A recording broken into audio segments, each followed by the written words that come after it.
Hallo und herzlich willkommen in meiner Werkstatt.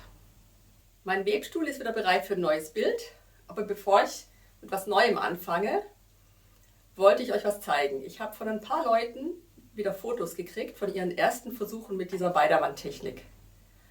Und 2 davon haben mir erlaubt, die Fotos zu verwenden und euch zu zeigen. Und weil ich das so spannend fand, wollte ich euch daran teilhaben lassen.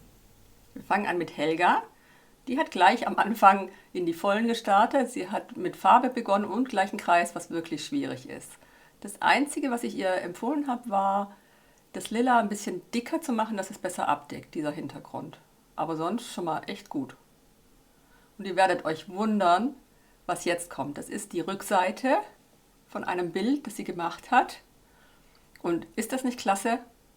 Also ich bin echt begeistert. Das Einzige, wo ich da noch einen Tipp geben würde, ist diesen Übergang ein bisschen feiner zu machen. Man muss nicht an dem Rapport festhalten und auch nicht immer genauso am Entwurf. Lieber eine schöne Gerade dann machen. Und das hier ist auch wirklich genial. Hier nochmal die Rückseite, hier auf dem Webstuhl. Und guckt mal, ist das nicht toll? Also ich finde das für den Anfang sowas von genial. Helga, mach auf jeden Fall weiter. Ich finde das klasse. Die zweiten Fotos sind von Christoph. Hier sein erster Versuch. Was ich fand, dass es auf den ersten Blick erstmal ganz gut aussieht, bis auf den Hell-Dunkel-Kontrast. Die Pfeile sind von ihm, da hat er schon kleine Fehler entdeckt.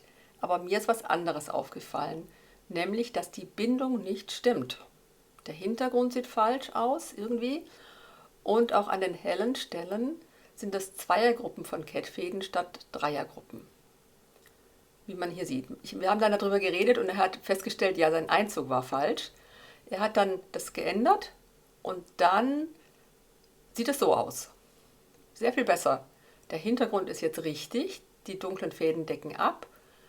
Bei den hellen Stellen sind es tatsächlich Dreiergruppen von Kettfäden, wie ihr hier seht. Also die Bindung ist jetzt richtig und es sieht auch schon viel klarer aus.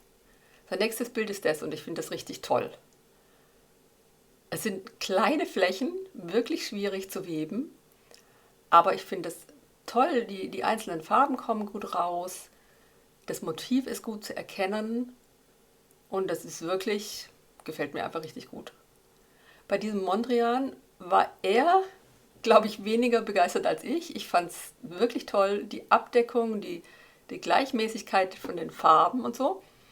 Ihm haben diese schwarzen Stege zum Teil nicht so gefallen. Und ich muss sagen, es ist nicht einfach, so feine, gerade Linien zu weben. Besonders an den Umkehrungen merkt man das. Da haben wir eine Weile drüber geredet und ich habe ihm ein paar Tipps gegeben. Man darf nicht von links kommend unterm Kettfaden durch und von rechts wieder unterm Kettfaden durch. Das wird nicht gut. Hier ist schon seine neue Farbkarte quasi, hat er schon was ausgemustert.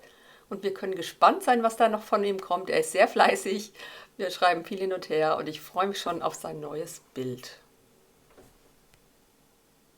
So, ich hoffe, ihr fandet das so spannend wie ich und vielleicht ermutigt es manche von euch, meine Videos zu gucken, wo ich genau erkläre, wie das geht und es selber auszuprobieren. Ich freue mich, wenn ihr mir wieder Fotos schickt und vielleicht kommt ja der eine oder andere von euch in einem neuen Video von mir. Ich würde mich echt freuen darüber. Tschüss, bis zum nächsten Mal.